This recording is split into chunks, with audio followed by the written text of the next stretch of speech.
How you doing, YouTube? Matt Massa Beer Reviews, back with some mystery beers, courtesy of my boy Steven. A little bit of 12-ounce jams. Fingers crossed it's not a stout. Oh. Fruited beer. I believe this comes from Steven. I'm almost positive it comes from Steven. I actually forget. No, it comes from him. I know it does. Anyway, what do we have going on here right now? Okay. We got this awesome kind of snowflakey kind of napkin-y wrapping thing. And then we have what looks like strawberry quick. Yeah, obviously a fruit beer. It looks kind of the part of like one of those fruit smoothie jams. But we're going to see what's what. Just over an index finger of that strawberry quick light colored head on it. Super tight compact bubbles. And just that rich kind of, looks like a lactose raspberry kind of mixture going on. If there's not lactose or vanilla and something like that in this beer, I'd be very, very surprised. A little bit of particulate floating around, a big old hefty dose of haze. Let's get a nose.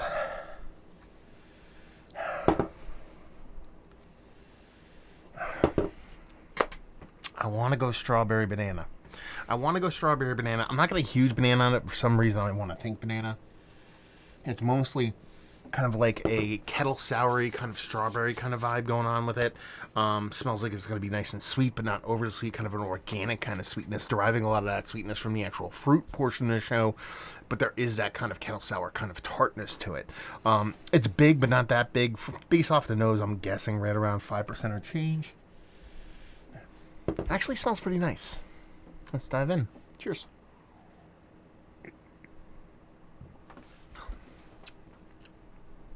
I kind of like that. What is this?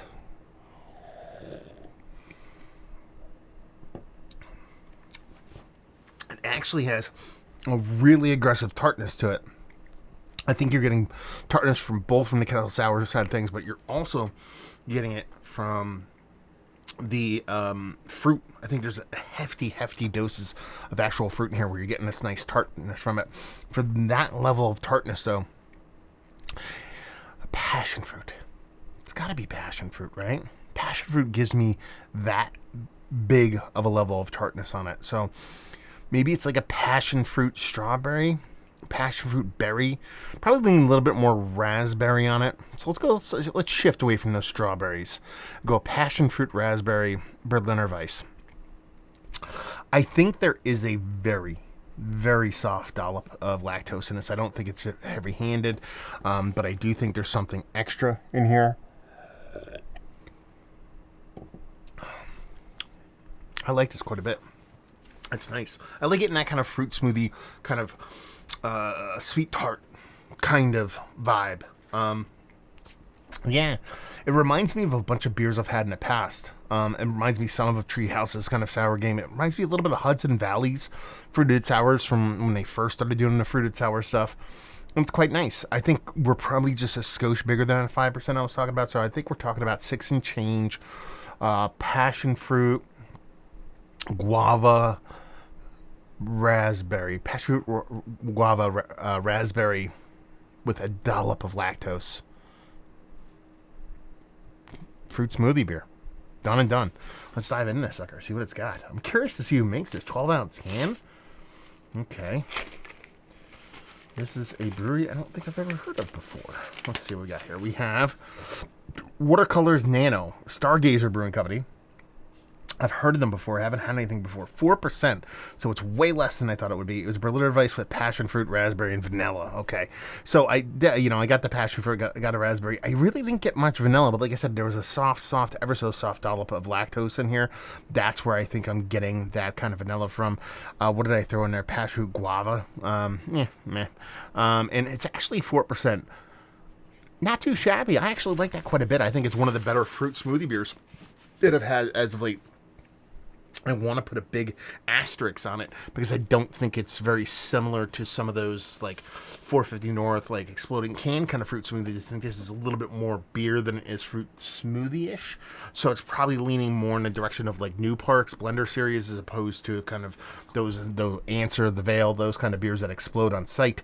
But it's still got a decent amount of that fruit dosage in there, and a very tasty version of that style of beer. Probably one of the better ones I've had. I really enjoyed that kind of big pop of tartness that I didn't expect based off of the nose to come through in a taste. And it just balanced off real well with how the actual fruit portion of the show kind of showed up here, and the sweetness was big enough to kind of bounce everything off. Really tasty beer. Let's talk about it. Is it one of the better fruit smoothie Berliner Weisses? Weisses? What the fuck did I call it that? Berliner Weiss I've had as of late. Yeah, actually eating towards the top, too, of Mount Rushmore status. I actually enjoy this quite a bit. Value and availability. It's 12% beer project distro. Chances are it sees pretty wide and far as distro goes.